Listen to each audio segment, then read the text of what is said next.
Hey everybody, this is Mike with the One Stop Co-op Shop, and today I'm doing a playthrough of the demo, no spoilers here, for Cozy Stickerville, and disclaimer that I did get a review copy of the full game.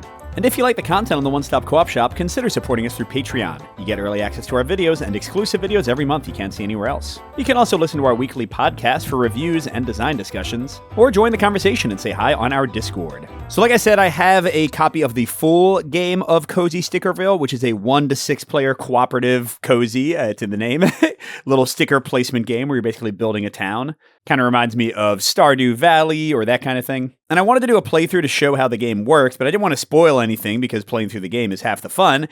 So I remembered that I'd gotten, I think with my PAX Unplugged badge, I bought a badge for my son, and I got a demo kit that was mailed with the badge. So I'm going to play through that. There are no spoilers in here for the full game. I am going to use some components from the full game, but you will still see kind of the basic way the game works. Because how the full game works is you have this huge map and you're going through 10 years, and each year has its own deck of 12 event cards that are shuffled up and randomized. And you're managing resources, making action choices. You're going to see a bit of that right now in this demo, although on a much, much, much smaller scale. All right, first we're going to do some setup. Let's see what it says. It says place all 6 setup stickers on the map and then read the following. So we've got 6 setup stickers. Looks like we've got a lake and graves, great.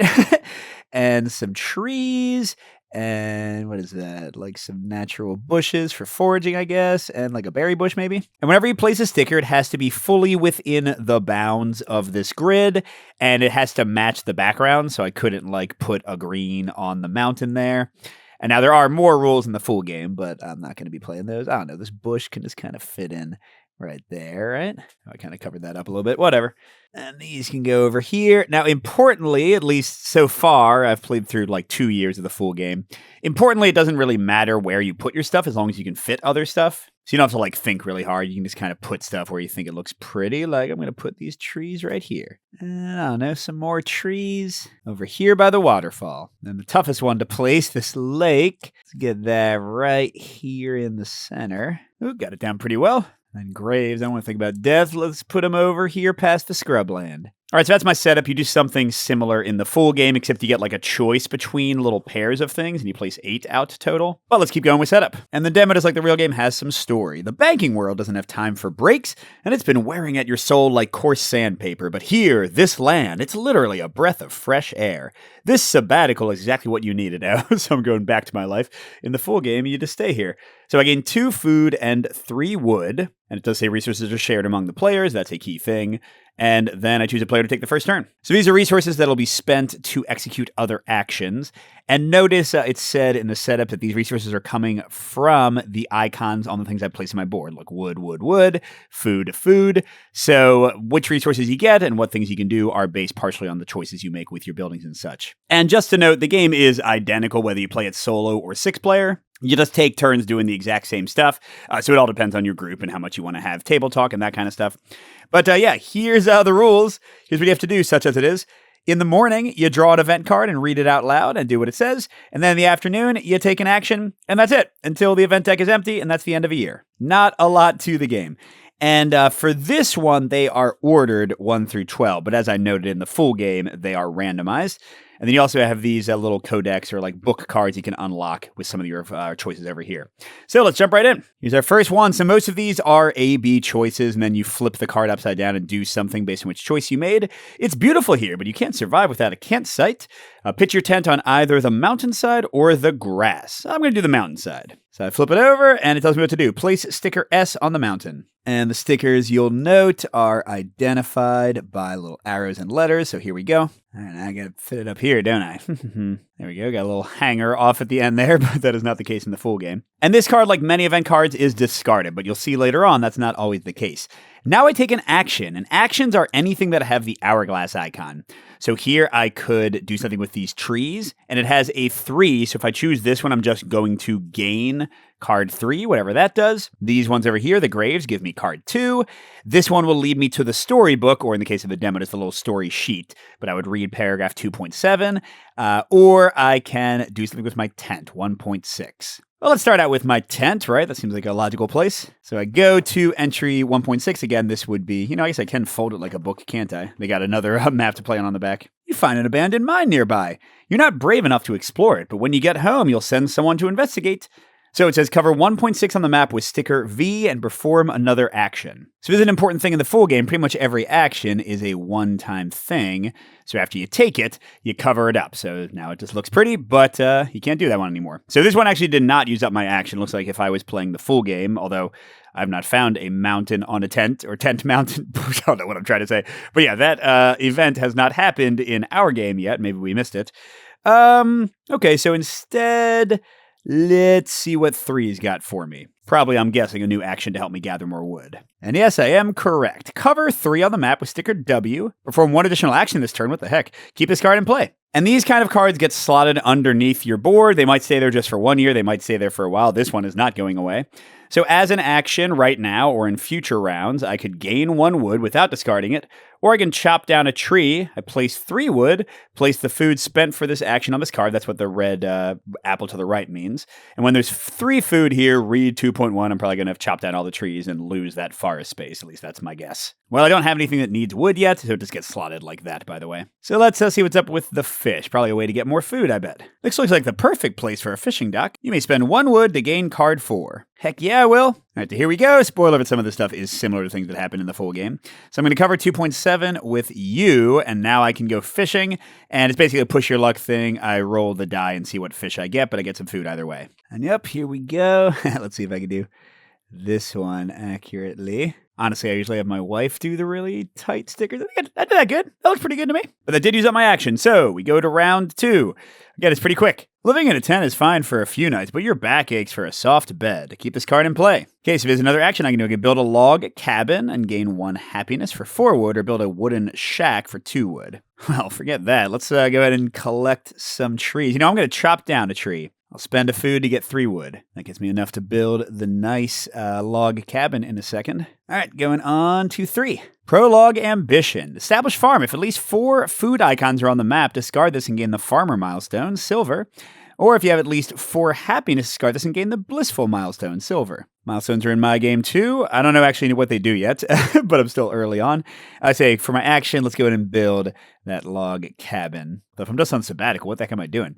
Okay, so I'm going to place sticker H and gain 1 happiness. Happiness, as you saw, is checked by some effects, and it gets tracked on that little thing there. And hey, look at my swanky cabin. Let's go right next to the fishing hole. Looking pretty nice there. And this card does go away. So a lot of them are single use, and I cannot build the shack if I built the cabin. And this one's next. Food is certainly important, but with a wood shop, you could build amenities to improve your quality of life. All right, so I could plant corn with 2 food, discard this and place sticker C, or build a workshop, discard this and gain card 1. All right, well, not doing that yet. I don't have enough for either one. But here, let's go fishing. So what's going to happen is I'm going to roll the die. If I roll a 1, I stop and just get 1 food. I didn't catch a fish, but I still get, I don't know, a guppy or something. If I roll a 2 through 6, I get 1 food on here from the supply.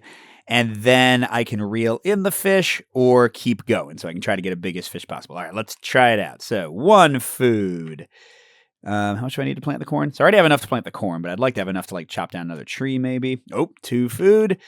I mean, it's a 1/6 chance, right? Hey, there we go. So now I can reel in the fish. In fact, I have to. And the 5 doesn't matter. Okay, in the full game, the final number you roll actually matters. So it says gain all food on card 4. Then place a heart sticker on the fish below, matching the number of food gained. If 2 different fish have a sticker, I can gain the fishing milestone. So I think I was a catfish, but I could do more. There's always more than you can possibly finish up in this game. While hiking, you discover a golden beehive hanging heavy from an old oak tree. Take honey from the hive, plant some flowers for the bees, spend 1 food to plant a berry bush. Well, let's plant the berry bush. I got a lot of food now. Place sticker F. Oh, cool. That would be more food production every year. And that's also my 3rd food, so I need 1 more for established farm, and I got to assume the plant corn will take care of that. We can put that one there. And yeah, speaking of, for my action, let's go ahead and plant some corn. So discard this and do sticker C. Oh, and yes, indeed. I know how it works in Stardew Valley. I want to have this right next to my house so that watering is not annoying. So now in a future turn, I can establish a farm to get the farmer milestone. And I'm broke of resources again. Let's see. It's a chilly morning and your fire is burning low. Spend 1 wood to feed the fire or save your wood. I'll spend 1 wood. I would have gained a negative milestone. Yep, I gained 1 happiness. All right, and for my action, I am indeed going to establish the farm, which gets me the farmer milestone. Slots right in there. Well, that's halfway through the year. Let's see what we're going to do next. If you have the cold milestone, resolve option A. That's fun, but otherwise do B. You're feeling strong and healthy. Discard this card. You may do 2 actions this turn. Let's go. Need to fish some more, need to chop some more wood. But I also want to explore my, I haven't done the grave site either. Let's start out with this. Let's see what 1.5 gives me. As you put in the last nail on the roof, a hermit approaches. That's one fine-looking house. You looking to sell? What's selling the house? Get out of here, hermit, or live in it. I'm doing live in it. So circle sticker W and card 6. The W, again, just covering up the option. And yeah, my full game with my family, I am a regular, landlord with those people everywhere. Your house is a bit empty, hollow even. What the heck? You'll feel better once your house is full of more than just echoes. Okay, settling in. Read the story based on the number of stickers on this card. Oh, okay. I don't think I could just put a regular heart there, so we'll just wait. So that was 1 action. Should I go to the graveyard? I should probably get some more resources. Yeah, I'm going to spend my food to chop another tree down. Give me 3 wood for the future. So that was 2 actions, right? Yeah, I did the house thing, and okay. Card 8. Well, what's more important to you, water or omelets? Okay, so I can build a well or build a hen house. Ooh, not even waiting. Let's build that hen house, baby. Okay, more food. Yeah, I mean, doesn't matter in a game where you're only playing 1 year, but I would have a ton of production the next time I played if I was playing a full game. Number 9, you pick berries by the handful and shove them into your mouth. They are so delicious that you almost don't see the black bear lumbering toward you. Either try to scare the bear off or run away. I'm not going to scare the bear. Get out of here. Run it. Oh no, cover a bush and food icon on the map with sticker Q. Oh, now ain't that, there is a, what the heck? I don't want a bear hanging out right by my trees. I'm afraid to chop wood now. That's stupid. I'm going to go fishing again. I'll get the fishing achievement. Remember, if I get a double-sized fish. Okay, so there's 1 more. Yes. So I'll stop there, even though I could go for more food. To reel in whatever that guy is. Red snapper. Definitely not. And I get the fishing milestone. There we go. Man, we're almost done. I feel like I haven't done enough. If you have the mauled or stung milestone, I'm glad I didn't mess with the bees either. B. Fair weather provides an early harvest. Discard this and gain 1 food for each apple on the map. What? If not for stupid Mr. Bear, I'd have more. 1, 2, 3, 4. Wow. I almost ran out of food tokens because I have so many saved in my game. Okay, what do I want to do for my action? Oh, I guess I can check out the graveyard, right? Because I don't technically need resources for anything else right now. Yeah, it's literally the only action I can take besides fishing or getting wood. Gravestones. Marion and Garth Cobblepot lived here 50 years ago. Wonder if they had a kid named, what was it, Chester Cobblepot? Wasn't that the penguin? There's a weird message on the back that you can't quite decipher. Okay, cover 2 with K. Oh man, viewers, this is tough. Not sure what this is. Okay, everyone solved it, right? I could just give it away. I could look for clues, by the way, as my action. So here's a spoiler. Read story 1.7. Duh. You find a hidden compartment in the back of the tombstone. Inside, a map. Gain the treasure map milestone. Nice. So apparently being diligent and not playing with bears is the way to go, because I'm doing great. Only 2 cards left. You only have a few more days of peace and quiet before you need to return to the big city. I built a house. Live it up. So I had to have 1 year sabbatical. That's great. Okay, life of luxury. Spend 2 resources of your choice to gain 1 happiness. Do not discard this. Oh, and here's an end of the year effect. You'll often have these. Count the number of star icons on milestones and subtract 1 for each red milestone. And then read 2.5 with this total in mind. Okay, so I want to try to get as many stars as I can. I mean, I've already got 3, and I don't have the card that cares how many hearts I have so far. Now, I was just rereading Settling In, and look, it does have an effect when I have 0s. Maybe that's how I get the heart. So I'm going to do that as my action. I already got a ton of resources. So I got to read 1.1. A stray cat has been hanging around your home. Either let it be or spend 1 food to feed it. Of course I'm feeding it. Oh, there we go. Place a heart sticker on card 6 and place X next to your house. All right, he is hard to see. I was trying to zoom in on him for the camera, but all you were seeing was my cracked fingers. But yeah, there he goes. I will note in the full game, there are see-through stickers where you put them on top of other stickers and it works a little bit more smoothly. I mean, that one worked fine because there was a lot of green space on the house. But yeah, like you could like put furniture and stuff there. But I got a kitty, yay! And I got 1 more turn to play with him. Come on, quick. As the year comes to a close, you spend 1 last day tidying up loose ends before heading back to the real world. Either A, get an early start on chores, or B, spend 1 food to eat a tasty breakfast. I got so much food, I'll do the breakfast. Oh, it was a bad choice. I could have gained, well, I'll get a happiness. I mean, in the full game, happiness sticks around, so it's never a bad thing to get it. But yeah, let's do the thing, right? I'm going to settle in again. It's hard to live here without furniture. You may spend 1 wood to gain the Cozy Home milestone and discard card 6. Otherwise, perform another action. Well, I guess I got to build some furniture anyway. I'll spend 1 wood. Crushing it. All right, and that is the end. So we do this. We count the number of stars. 1, 2, 3, 4. No reds. And we read 2.5. Oh, God, 2 or more. Yeah, I did great. This year was a welcome break from reality, and you're proud of your accomplishments. But the real world is calling, and you're ready to make your fortune. Maybe someday you can send your kids here. Wait, my kids?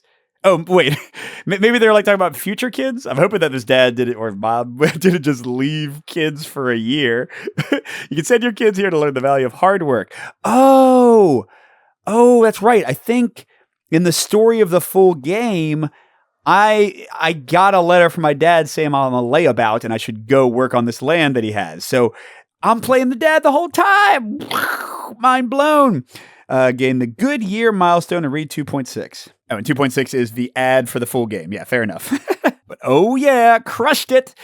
Cool. So that was, again, super close to the actual experience of Cozy Stickerville, except that the events would be randomized and you would go through 10 of those building and building and building, and the map is way bigger and there's a lot more stuff to do. And then a cool thing is with the full game, you can flip the board over and play through the game again, and you get B cards instead of A cards, so several things are varied up. And for every card that has a choice, you have to pick the other choice because the sticker's already been used. So you get 2 highly different 10-session games. I think it's 5 endings to achieve. I don't know. I've been loving it with my family. I'm not going to do a full review until we're done, at least the first full playthrough. But yeah, if you're digging what you saw, if you want a cozy legacy game with some story and just some family fun, I think this is a great one to check out. But yeah, full review coming once we're done. That is Cozy Stickerville.